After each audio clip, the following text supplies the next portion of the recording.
마태복음 제13장 44절부터 46절까지입니다. 제가 봉독합니다. 44절. 천국은 마치 밭에 감추인 보화 같으니 사람이 이를 발견한 후 숨겨두고 기뻐하며 돌아가서 자기의 소유를 다 팔아 그 밭을 사느니라. 또 천국은 마치 좋은 진주를 구하는 장사와 같으니 극히 값진 진주 하나를 발견하며 가서 자기의 소유를 다 팔아 그 진주를 사느니라. 아멘. 오늘은 천국은 마치라는 제목으로 말씀드리겠습니다. 천국은 마치라는 말이지 오늘 꼭 이렇다는 것이 아닙니다. 그게 비유의 말씀이죠. 천국은 마치, 그러니까 하나님의 일들은 이와 같다, 이런 비유의 말씀이니까 비유의 말씀을 실제로 바꾸어서 잘 이해해보는 그런 시간이 되었으면 좋겠습니다. 하나님께서 우리 인생을 보는 마음, 그 눈은 죄인으로 태어나 죄에 덮여서 죄를 지고 살아가는 인생으로 그렇게 봅니다. 시편 53편에 보면 하나님께서 하늘에서 우리 인생을 굽어 살펴보신 적 다 어리석고 다 부패해서 하나님을 찾는 자도 없고 또 다 지우쳐 선을 행하는 사람은 한 사람도 없더라, 그렇게 말합니다. 하나님이 우리 인생을 보는 눈이 아마 가장 정확할 것입니다. 그렇게 인생을 봅니다. 그리고 로마서 3장에도 의인은 없나니 하나도 없도다. 다 하나님을 찾는 자도 없고 지우쳐 선을 행한 사람 한 사람도 없도다. 저들의 목구멍은 열린 무덤이요 그들의 혀로는 속임을 베풀고 그의 입술에는 독이 가득하고 입으로는 저주와 악독이 가득하며 그들의 발은 피 흘리는데 빠르지라, 그렇게 말합니다. 남을 죽인 데는 굉장히 빠르다는 겁니다, 우리 인생이. 그래서 온통 죄로 물들어 있어서 입술도 혀도 발도 눈도 전부 죄로 물들어 있어서 살아가는 인생이라, 그렇게 말합니다. 그래서 에레미야서 17장 9절에는 그런 인생을 가리켜 이렇게 말합니다. 만물보다 거짓되고 심히 부패한 것은 인생의 마음이라, 그렇게 말합니다. 만물보다 훨씬 더 추하고 더럽다는 겁니다. 한마디로 말하면 우리 인생은 세상에 만물이 참 많은데 그 만물보다도 더 추하고 더러운 존재라, 그렇게 말합니다. 그리고 심지어는 이사야 41장 13절에는 우리 인생을 가리켜서 버러지 같은 너 야곱아, 너 이스라엘 사람들아 두려워하지 말라. 나 여호와가 말하노니 내가 너를 도울 것이라. 내 구속자는 이스라엘의 거룩한 이시니라.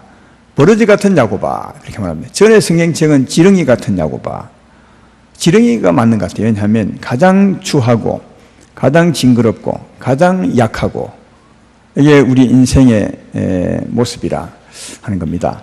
하나님 보실 때 그렇습니다. 그러니까 하나님 볼 때는 정말 최고로 추하고 더러운 존재, 못된 존재, 나쁜 존재, 이렇게 보는데, 한 가지 우리가 하나님께 의심을 가질 것은 그렇게 만물에서 가장 추하고 더러운 존재라면 왜 하나님은 우리에게서 마음을 떼지 않으실까? 계속 우리에게만 관심을 가지실까?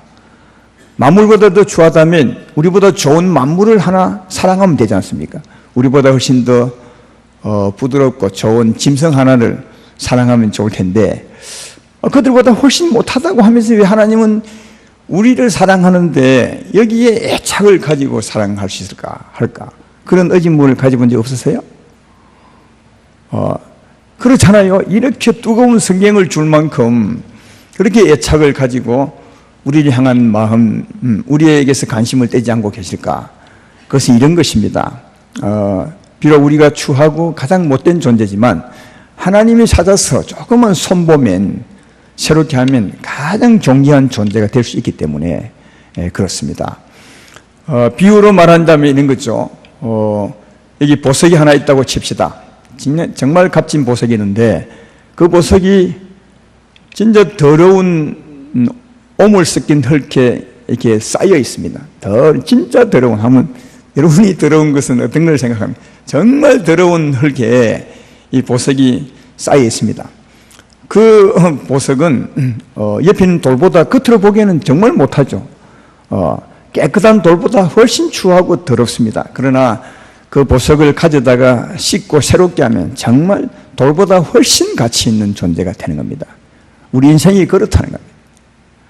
우리 인생은 하나님을 떠나 죄와 허물로, 추하고 더러운 죄와 허물로 덮여서 보기에는 만물보다 훨씬 더 못하고 만물보다 가장 추하고 더러운 존재지만 하나님의 은혜의 손에 잡히면 가장 고귀한 존재, 가장 가치 있는 존재가 될 수 있기 때문에 하나님이 눈을 떼지 않으시는 겁니다.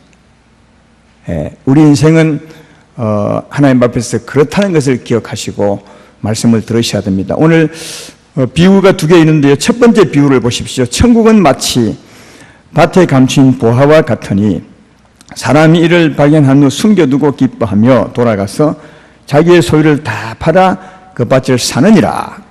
여기 밭에 감춘 보화라고 합니다. 보화는 보화인데 감추어져 있는 겁니다. 그러니까 사람들이 아무도 보화인 줄 알아보지 못하는 거죠. 그러나 그걸 찾아서 드러내면 굉장히 가치가 있는 진짜 보화가 되는데 사람이 알지 못하는 겁니다. 감추어져 있고 그래서 보화는 보화인데 보화인 줄 알지 못하는 그 보화의 가치를 알지 못하는 그런 밭에 감춘 보화. 그런데 그것을 드러내면 진짜 보화가 되고 가치가 되는 이건 뭘 말하겠어요? 여기 밭에 감춘 이 밭은 앞에 보면 이 말씀은 이어서 하시는 말씀인데 예수님이 앞에 38절을 보십시오. 거기 보면 예수님이 밭이 무엇임을 설명하는 밭은 세상이요 그렇게 말하는 걸 보면 세상에 감추어져 있는 보화, 세상에 감추어져 있는 보화, 보화인데 아무도 알아보지 못하는 보화. 그러나 앞으로 드러내면 진짜 가치 있는 보화. 이 세상에 감추어져 있는 보화가 뭘 말하겠어요? 이 우리 인생을 두고 하는 말입니다. 죄인, 하나님을 떠나 살아가는 죄인들, 죄와 허물로 덮였습니다. 겉으로 보기에는 보화가 아닙니다. 전혀 알아보지 못하고 오히려 더 아까도 말했지 무슨 짐승보다 더 못한 사람이라 전혀 보화로 보지 못하죠. 감추어져 있는 겁니다. 그러나 하나님의 은혜의 손에 잡히면 진짜 가치 있는 존재가 될 수 있는 사람, 밭에 감춘 보화, 우리 인생이라는 거예요. 그런데 사람은 아무도 모르지만 한 사람은 아는 거예요. 그것을 이 진짜 보화구나. 아무도 모르지만 정말 보화구나 해서 그것을 발견하고 가서 자기 소유를 다 팔아서 이놈 밭을 사야 되겠구나 하고 소유를 다 팔고 밭을 산 사람이 누구겠어요? 한 사람요? 예수님이세요. 예수님이십니다. 예수님이 자기 소유를 다 팔았습니다. 자기 소유를 판 것이 아니라 자기 자신을 팔았죠. 어떻게 해요? 십자가에 자기를 다 내어놓고 아예 세상을 통째로 샀습니다. 요한 1서 2장 2절에 보면 이렇게 말합니다. 그는 우리 죄를 위한 화목 제물이니 우리만 위할 뿐 아니라 온 세상의 죄를 위하심이라. 그가 십자가에 자기를 파심은, 십자가에 자기를 못 박으심은 단지 밭에 있는 보화만을 위해서 판 것이 아니라 아예 밭 전체를, 온 세상을 위해서 그는 죽으셨다. 온 밭을 아예 사버리셨다고 그렇게 말합니다. 우리를 사기 위해서 예수님이 이 보화 밭을 다 사셨다고 그렇게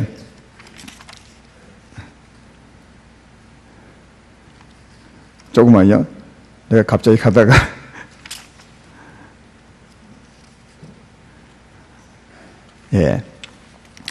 예수님이 자기의 소유를, 자기 자신을 두고 파셔서 우리를 다 사셨는데 왜요? 우리를 드러내기 위한 것이죠. 감춘 보화를 드러내어서 세상에 진짜 보화임을 알려주려고 예수님께서 자기 소유를 다 파셨습니다. 그러면 드러내기 위해서 자기를 파셨는데 어떻게 예수님은 드러내시느냐?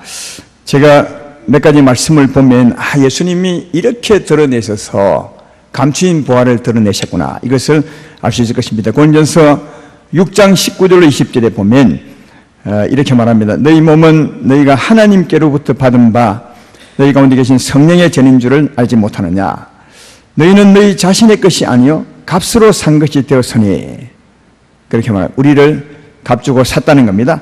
그리고 어떻게 했느냐. 베드로전서 1장 18절로 19절에 너희가 알거니와 너희 조상에 물려준 헛된 행실에서 대속함을 받은 은이나 그것은 은이나 금같이 없어질 것으로 된 것이 아니요 오직 흠없고 점 없는 어린 양 같은 그리스도의 보배로운 피로 된 것이니라. 피로 씻어서 새롭게 했다는 말이죠. 고린도후서 4장 6절로 7절에는 어두운 데 빛이 비치리라 말씀하셨던 그 하나님께서 예수 그리스도의 얼굴에 있는 하나님의 영광을 아는 빛을 우리 마음에 비추셨느니라. 우리가 이 보배를 질그릇에 가졌으니 이는 심히 큰 능력은 하나님께 있고 우리에게 있지 아니함을 알게 하려 함이라. 43장 이사야 43장 4절에 내가 내 눈에 보배롭고 존귀하며 내가 너를 사랑하였은즉 내가 너 대신 사람들을 내어주며 백성들이 내 생명을 대신하리니. 그렇게 말합니다. 어떻게 주님이 감추어져 있는 우리를 찾아서 보화로 드러내셨느냐. 먼저는 자기 자신을 값주고 사셨다고, 소유를 다 주고 사셨다고, 그리고 그 보배로운 피로 흙 묻은 진주 같은 우리들을, 그 흙은 죄와 허물을 다 씻어내는 거예요. 보배로운 예수의 피로 우리를 깨끗하게 씻습니다. 죄와 허물을 깨끗하게 씻어내시고, 그리고 깨끗하게 씻은 우리에게 진짜 보배를 넣어주신 거예요. 하나님의 생명을 넣어주셨습니다. 하나님이 진짜 보배입니다.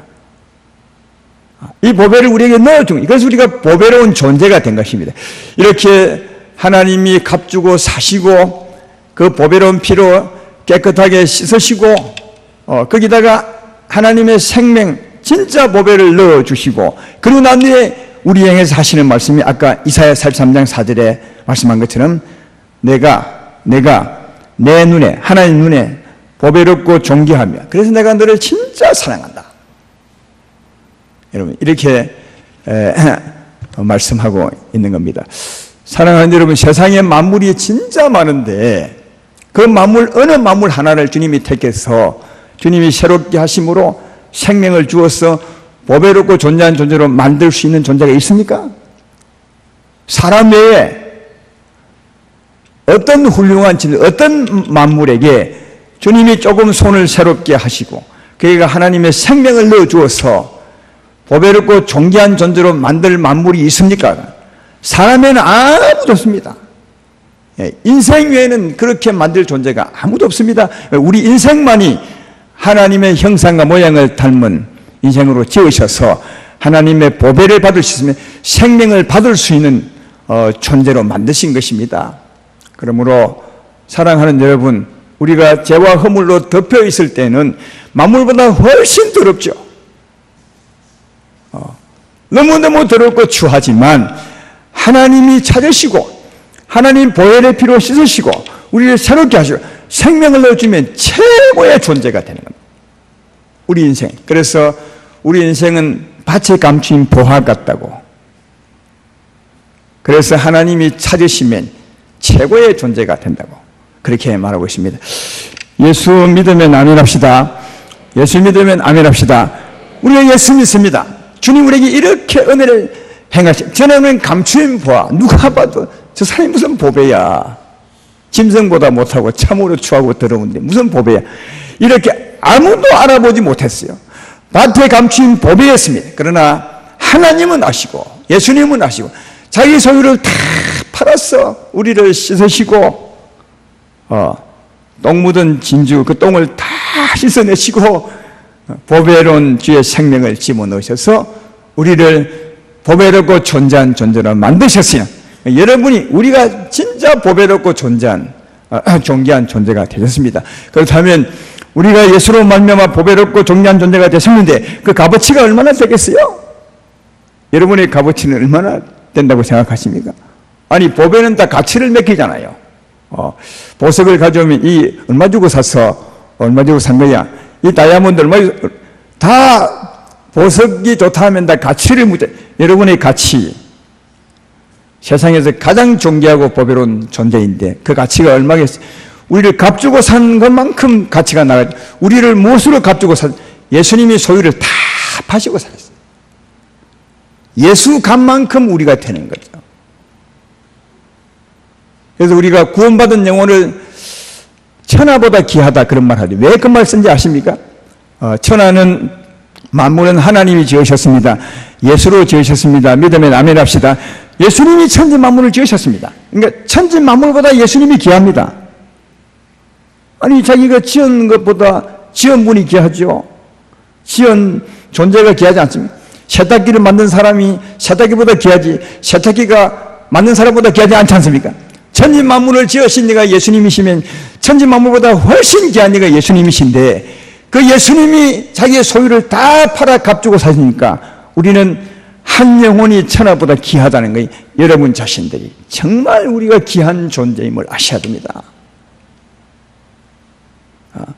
밭에 감추어 있어서 아무도 몰랐지만 예수님만 알았지만 예수로 말미암아 이제 우리가 보배로운 존재로 드러났다면 내 자신이 진짜 천하보다 최고의 귀한 존재. 그러니까 여러분에게 가장 고귀한 존재는 여러분 자신입니다. 다른 사람이 고귀하면 뭐하면 그 사람 건데 세상에서 가장 존귀한 존재는 하나님으로 보배된 내게는 내 자신이 내게 최고 귀한 존재임을 알 수 있습니다. 여러분을 사랑하고 사셔야 됩니다. 여러분을 사랑하지 못하면 이웃을 사랑하지 못합니다. 여러분이 대단한 존재가 아니면 또 그것을 알지 못하면 어떻게 다른 사람을 사랑할 수 있겠습니까? 이건 이기주의가 아니라 올바른 생각을 가지고 사는 겁니다. 세상에서 가장 존귀한 존재는 하나님으로 변화된 내게는 내 자신이 가장 소중한 존재다. 그런데 이것을 알고 사시는 분이 얼마나 될까? 최고 보배로운 존재가 자신이면서도 이 가치를 알고 이렇게 하신 하나님께 감사하고 사는 사람이 얼마나 될까 할 때 그렇게 많지 않지. 이것이 하나님의 가슴 아픈 일이 아닐까. 오히려 자기가 최고로 좋으면서 다른 것을 더 좋은 것을 찾아다닌다고. 어떤 책을 보니까 윌리엄 헐스트라는 그 언론 기자가 있더라고요. 그 기자는 무엇을 좋아하는 취미를 갖고 있냐면 골동품을 모으는 취미를 갖고 있어요. 특별히 도자기를 좋아하는데 어느 날 신문을 봤더니 그 문 화면에 어떤 사람이 도자기에 대해서 기고를 했습니다. 보니까 진짜 영국 왕실에 쓰던 유명한 도자기인데 그 기사를 읽고 난 뒤에 그 도자기가 너무너무 갖고 싶어서 그 기사를 쓴 기자를 찾아갔답니다. 찾아갔더니 자기도 잘 모르는데 어디 있는 것 같다고 그렇게 얘기를 하더랍니다. 다만 자기는 기사를 썼을 뿐이라고 그 유명한 도자기에 대해서. 그래서 그 사람이 말하는 데 갔더니 거기서 말하는 사람이 전에 여기 소장하고 있었는데 이것이 미국으로 팔렸다고 그래요. 그래서 미국에 누구에게 팔렸냐 하고 가봤더니 그 미국 사람이 또 말하기를 이 도자기를 제가 가지고 있다가 다른 사람이 팔았습니다. 그 사람 주소가 여기 있습니다 하면 주소를 읽어주는데 자기 집 주소더래요. 가만히 보니까 자기 동네 그리고 자기 이름이더래요. 그러니까 자기가 오랜 전에 그 도자기를 이미 사고 가지고 있었어요. 그런데 그 가치를 전혀 모르고 있었던 거죠. 굉장히 소중한 도자기를 이미 오랜 전에 자기가 소장하고 있었는데도 자기는 전혀 그 가치를 알지 못하고 지금까지 살아왔다는 겁니다. 이 말씀을 왜 하십니까? 우리 자신이 최고의 보배로운 존재인데 전혀 알지 못하고 여러분 자신이 최고의 보배로운 존재인데 전혀 알지 못하고 그렇게 살아온 것이 아니냐고 그 언론 기자처럼. 그리고 자기 자신이 최고 보배로운데 막 더 좋은 것을 찾으려고 애쓰죠. 예수 믿는 사람들이 돈을 더 막 찾으려고 애쓰고 명예를 더 드리고 애쓰고 다른 것을 더 찾으려고 애쓰고 왜 애를 씁니까? 그걸 더 찾으면 참 좋을 거라고.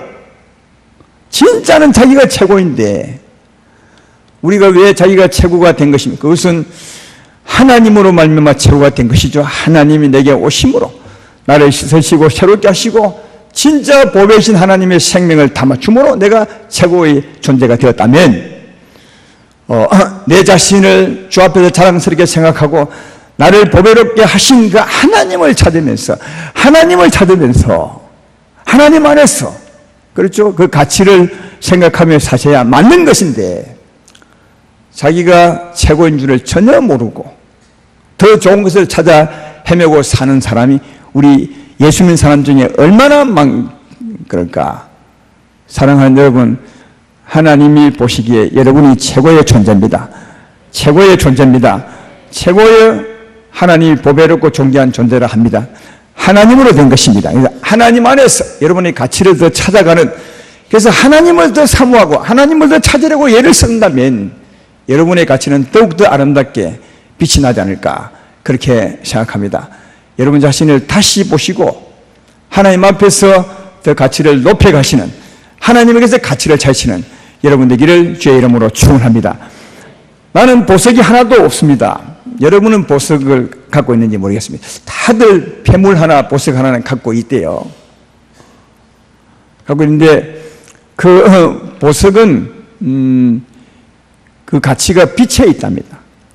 빛을 더 아주 선명하게 밝게 드러내는 보석이 훨씬 더 가치가 있다네요. 어느 교회에 성도님이 시험에 들어서 고난 중에 있는 분이 계셨습니다. 근데 그 담임 목사님이 보석 2개를 빌려서 갔습니다. 이분은 보석을 잘 아는 목사님이셨습니다. 가서 고난 중에 있는 성도님을 만나서 보석 2개를 보여주면서, 성도님 보석의 차이를 알겠습니까? 물어봤더니 보석 전문가가 아니면 잘 모르잖아요. 그러니까 목사님, 내가 보기에는 거의 비슷한데요. 그렇게 말했더니 차이가 엄청납니다. 자세히 보십시오. 하나는 좀 흐릿하지 않습니까? 빛이. 근데 하나는 너무 깨끗한 빛을 발하지 않습니까? 왜 그런지 아십니까? 이 흐릿한 것은 보석 세공사가 8번 깎은 겁니다. 그래서 아직 보석이지만 흐릿합니다. 그러나 이것은 세공사가 80번 깎은 겁니다. 깨끗합니다. 보석은 깎을수록 훨씬 더 빛이 난대요. 너는 모르지만. 그러면서 그 고난받고 있는 성도에게 이렇게 말한 것입니다. 성도님 고난받고 있는 것은 하나님이 지금 깎고 있는 겁니다. 당신의 영광을 위해서 깎고 있는 겁니다. 하나님이 당신을 많이 깎을수록 훨씬 더 빛이 날 겁니다. 그 말 듣고 너무 힘을 얻었대요. 여러분, 그렇습니다. 하나님 우리를 깎고 있는 겁니다. 그래야 더 빛이 나는 거죠. 그 빛을 선명하게 밖으로 비추내지 못하게 하는 그 흐릿함, 막고 있는 그걸 깎아내는 겁니다. 그러면 그 빛이 더 밝게 빛이 나겠죠. 그럴 때 더 보석다운 보석이 되는 것입니다. 오늘 우리 읽었던 본문은 비유를 2개를 말하고 있죠. 하나는 보석을 찾는 비유, 보석을 드러내는 비유고, 2번째 비유 보십시오. 45절에 또 천국은 마치 좋은 진주를 구하는 장사와 같으니 극히 값진 진주 하나를 발견하며 가서 자기의 소유를 다 팔아 그 진주를 사느니라. 여기도 소유를 다 팔아서 진주를 산대요. 그러니까 위에 소유를 다 판 것이나 밑에 소유를 판 것이나 그 목적이 같은 겁니다. 예수님이시죠? 예수님이 자기 소유를 다 판 것은 처음에는 뭐라고요? 보석을 찾기 위한 것이고 드러내기 위한 것이고, 그 다음 2번째 진짜 목적은 뭐냐? 찾은 보석을 더 보석되게 하기 위한 것이다. 그래서 보석을 찾아서 더 보석되게 하기 위해서 주님은 자기 목숨을 내어놓고 우리를 찾으셨다. 그 말씀하고 있는 거예요. 더 좋은 진주가 더 좋은 진주 되는 겁니다. 보석이 진짜 더 보석이 되게 하기 위해서 주님은 소유를 다 팔아서 우리를 사셨다고 그렇게 말합니다. 여러분이 더 좋은 진주는 어떻게 되는지 아시죠? 이 얘기는 많이 들으셔서 아실 것입니다. 진주 조개에 모래 하나가 들어가는 거예요. 모래 하나 들어가면 그 부드러운 살을 모래가 계속 이렇게 힘들게 괴롭히는 거죠. 그럼 이 조개는 너무 괴로우니까 이 괴롭힘을 이기려고 그 모래를 계속 감싸는 겁니다. 생명의 분백을 뿜어내서 모래를 넣고 감싸는 겁니다. 그래도 조그만 알기가 계속 건드리니까 계속 이 자기를 건드리는 이 모래를 이기려고 계속 분비물을 뿜어내서 그걸 감싸니까 점점점 좋은 진주가 되는 겁니다. 좋은 진유는 그렇게 탄다는 겁니다. 우리 신앙생활을 너무 닮았어요. 그래서 예수님이 이 비유를 쓴 겁니다. 우리에게도 우리를 괴롭히는 모래가 있습니다. 예, 우리는 죄인 출신이라 그 모래가 우리에게 있습니다. 그렇죠. 어떨 때는 두려움이 있습니다. 염려가 있습니다. 우리 안에요. 근심이 있고 미움이 있습니다. 시기심이 있죠. 이런 모래가 우리 안에 있습니다. 이것 때문에 우리가 괴롭지 않습니까? 어려운 일이 막 다가오면 무엇 때문에 어려운 일이 우리를 어렵게 하는 것이 아니라 어려운 일이 다가올 때 염려가 우리를 어렵게 하는 겁니다. 두려움이 우리를 어렵게 하죠. 야, 어떻게 살지? 큰일 났구나. 여러분, 어려운 일이 우리를 어렵게 하는 것이 아니라 어려운 일이 올 때 염려가 우리를 어렵게 하는, 이 모래가 우리를 어렵게 하는 겁니다. 그때 우리는 이기려고 어떻게 하죠? 성령의 분비물을 내는 거죠. 성령으로 두려움을 감싸는 겁니다. 모래를 감싸는 겁니다. 연약함을 감싸는 겁니다. 시기심을 감싸는 겁니다. 미움을 감싸버리죠. 어린 있을 때마다 계속 이 모래가 나를 괴롭히는데, 아니 모래가 괴롭힘으로 내 삶이 힘든데, 그때마다 우리는 어떻게 해요? 성령의 분비물을 뿜어내서 이걸 감싸는 거죠. 그때 우리 점점점 아름다운 진주가 우리가 되어가는 겁니다. 근데 이때 하나님의 뜻을 모르는 사람들은 어떻게 하느냐? 원망하죠. 괴롭히면 왜 이런 일이, 어려운 일이 내게 다가오십니까? 하나님 왜 이러십니까? 왜 이 사람이 나를 자꾸 건드리십니까? 왜 이러십니까? 이렇게 해서 원망불평을 하면 견딜 수 없죠. 세상 사람처럼 사는 겁니다. 그 삶이 너무 힘든 겁니다. 우리는 그렇게 살려고 예수 믿는 것이 아니라 진주조개처럼 이 작은 것이 괴롭히면 성령으로 이겨가는 것입니다.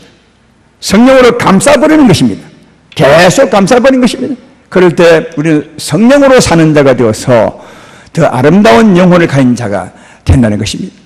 고린도후서 4장 7절로 9절에 그 말씀을 하잖아요. 우리가 이 보배를 질그릇에 가졌으니 이는 심히 큰 능력은 하나님께 있고 우리에게 있지 아니함을 알게 하려 함이라. 우리가 사방으로 우겨쌈을 당해도 쌓이지 아니하며 답답한 일을 당해도 낙심하지 아니하며 박해를 받아도 버림받지 아니하며 거꾸로 뜸을 당하여도 망하지 아니하고. 왜 사방으로 우기 싸울 때 힘들죠? 염려 때문이죠. 두려움 때문이죠. 미움 때문이, 내 안에 있는 모래 때문입니다. 그때 성령으로 이놈을 감싸버리는 겁니다. 보배로운 능력으로 감싸버리면, 그래 감싸고 나중에는 어려움이 어려움 되지 않는 것입니다.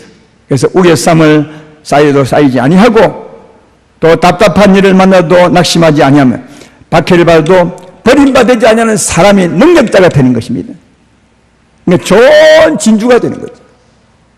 그래서 조금 전에 인용했던 그 말씀 다음에 성경은 이렇게 기록합니다.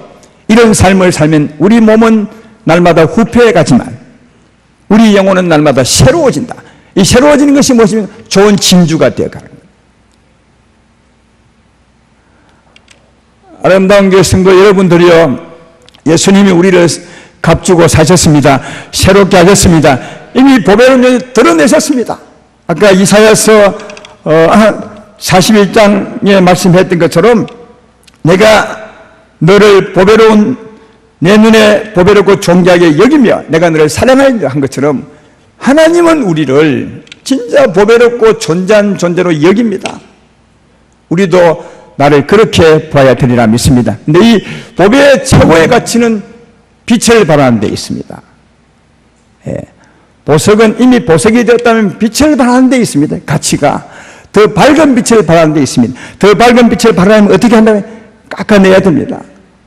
그 빛을, 밝은 빛을, 하나님 빛을 밝게 비추어내지 못하게 하는 내 안에 뭔가 막고 있는 것을 깎아내야 합니다. 그때 깎아낼수록 주의 빛이 더 선명하게, 내게는 주의 생빛이 더 선명하게 나가요. 주의 사랑이 더 힘있게 나가게 되는 거예요. 이게 보석의 가치입니다. 이미 보석이 되었는데도, 주님이 깎고 새롭게 했는데도 전에 감추인진 보석처럼 그렇게 살리십니까? 지금 완전히 새로운 존재가 된 것입니다. 보석이 된 것입니다. 이미 드러난 것입니다. 드러났다면 이제는 전에 드러나기 전처럼 살아서는 절대로 안 되는 겁니다. 그들은 감추인 보화처럼 죄와 허물로 덮여서 그 사람을 볼 때 보석은 그냥 다른 만물보다 더 추하고 못된 존재로 보일 그때처럼 살면은 안 됩니다. 이제는 새롭게 되었기 때문에 그 빛을 더 밝게 비추며 살아야 될 것이며 더 밝은 빛을 비추기 위해서 나를 끊임없이 깎으셔야 됩니다. 하나님 말씀을 듣는 것은 나의 깎아야 될 부분을 보는 것입니다. 그렇지 않습니까? 주의 말씀은 진리입니다. 우리가 진리의 말씀을 들을 때 내게서 깎아낼 부분을 알게 됩니다. 분별하게 됩니다. 그래서 말씀을 듣는 겁니다. 말씀을 듣는 시간은 깎아내는 시간임을 꼭 기억하셔야 돼요. 어제 신방 갔다가 이제 9개월쯤 된 아이가 있었습니다. 근데 9개월쯤 되면 벌써 저 얼굴을 타요.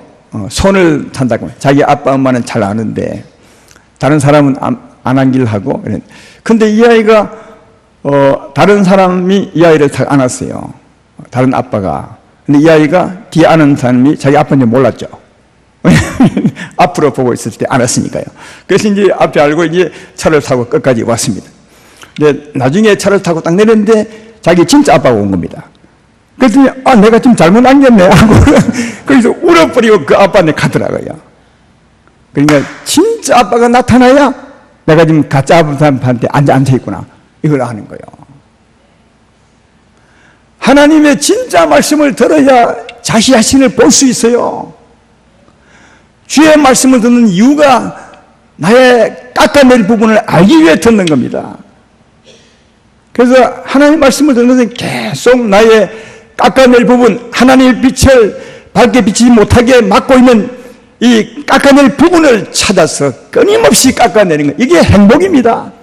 이게 영광입니다. 이게 자랑입니다. 이게 은혜입니다. 은혜는 이게 은혜입니다.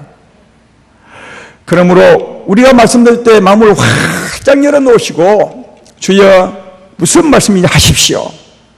말씀 앞에서 진리 앞에서 내 자신을 발견하기 원합니다. 그리고 끊임없이 버리고 깎아버리길 원합니다. 그리고 하나님의 능력 그 빛을 더 선명히 드러내기를 원합니다. 여러분 하나님의 사랑은 어둠이 조금도 없다고 하잖아요. 근데 우리는 우리 어둠 때문에 그 조금도 없는 어둠을 밝게 못 비춰내는 겁니다. 다 깎지 않은 다이아몬드처럼. 그러나 깎으면 깎을수록 안에 있는 하나님 빛이 선명히 드러난 것처럼 우리에게도 진리의 말씀으로 나를 발견하고 깎으면 깎을수록 내 안에 있는 생명의 빛이 더 선명하게 예수의 진짜 오리지널 사랑처럼 드러나게 되리라. 이게 우리가 걸어가야 될 삶의 길이며 우리가 추구해야 될 방향임을 잘 알 수가 있습니다. 이게 보석의 가치입니다. 여러분은 진짜 보석이 된 것입니다. 그러므로 우리를 향한 하나님의 뜻이 무엇이냐? 보석이 더 보석되게 하는 겁니다. 하나님은 보석을 찾으시고 그것을 끝난 것이 아니라 더 좋은 진주를 찾기 위해서 그가 십자가에 자기 모든 소유를 다 내어놓으신 것을 알 수가 있습니다. 주님이 십자가에 돌아가신 것은 우리를 찾기 위한 것이요 보석으로 드러내기 위한 것이요 더 보석되게 하기 위해서 그런 목적으로 십자가를 지었습니다. 이 목적에 맞게 사시는 여러분 되기를 주의 이름으로 축원합니다. 그리고 한 가지 우리 시각을 좀 바꿔야 될 게 있는데 그게 뭐냐 하면 하나님은 세상의 사람들을 볼 때 아직은 감추인 부하, 다시 말해 죄인으로 봅니다. 짐승보다 더 못한 죄인으로 봅니다. 흉악한 죄인으로 봅니다. 그러나 하나님은 그렇게 보시면서도 소망으로 봅니다. 즉 감추인 부하라고 봅니다. 버릴 자가 아니라 쓸모없는 감추인 부하, 언젠가 내 손에 들리면 제가 나를 찾으면 내가 저를 부하로 바꿔낼 수 있어. 그러니까 참으로 추한 존재지만 그 속에서 희망을 보는 겁니다. 소망을 보는 겁니다. 부활을 보는 겁니다. 우리는 혹시 그렇게 보지 않지 않습니까? 저 사람 참 못됐어. 예수 전할 필요가 없어. 그 죄인을 못 쓴 사람으로 영원히 희망 없는 사람으로 보지 않는다는 거예요. 예수님은 그렇게 안 본다는 거예요. 그렇게 안 보았기 때문에 세상에 오신 겁니다. 그렇게 보셨다면 세상에 오실 이유가 없고 세상에 오셔서 자기 소유를 다 팔 이유가 없습니다. 그러나 그렇게 보지 않았습니다. 최고로 추하고 못된 존재이지만 그 속에서 희망을 본 겁니다. 보석을 본 겁니다. 그래서 주님이 세상에 오셨고 이 땅에 계실 때 얼마나 많이 찾으러 다니신지 모릅니다. 왜냐하면 보석을 찾으러 다니신 거죠. 우리도 주의 마음을 가지고 세상을 보셔야 됩니다. 믿지 않는 이웃을 보셔야 되고 믿지 않는 가족을 보셔야 됩니다. 주의 마음, 그래야 그 사람에게 다가갈 수 있습니다. 그 사람에게 희망을 걸고 전도할 수 있습니다. 당신도 주님 만나면 진짜 보배롭고 존귀한 존재가 될 수 있습니다. 이런 마음을 전해줄 수 있습니다. 이런 여기에 전도의 열정이 생기는 것이 아닙니까? 많은 사람들이 열정을 냅시다, 전도합시다, 왜 이렇게 앉아 계십니까? 말하지만 그런 말이 그 사람을 이렇게 세우는 것이 아니라 믿지 않는 이웃이 보배로운 존재임을 안다면 가만히 있을 수 없는 것입니다. 우리가 앉아만 있을 수 없는 것이고 가족들을 버려둘 수 없는 것입니다. 이 주의 마음이 내 속에서 운동할 때 우리도 주님처럼 다닐 수 있을 것이고 주님처럼 말씀을 전할 수 있을 것이라 그렇게 생각합니다. 오늘 두 가지를 생각하십시오. 주님이 여러분을 부하로 돌려내셨습니다. 우리는 세상에서 가장 보배롭고 존귀한 존재, 내게는 내가 가장 존귀한 존재임을 기억하시고 사시고, 그리고 주님이 나를 찾아 드러내신 것처럼 세상 사람을 향한 주의 마음도 같다는 것을 기억하시고, 또 하나 주님은 그 소유를 다 파신 것은 보석을 보석되게 하기 위한 것임을 꼭 기억하셔서 날마다 여러분을 깎아내시고 그 빛을 힘있게 발휘하는 비추려고 살아가는 여러분 되기를 주의 이름으로 축원합니다.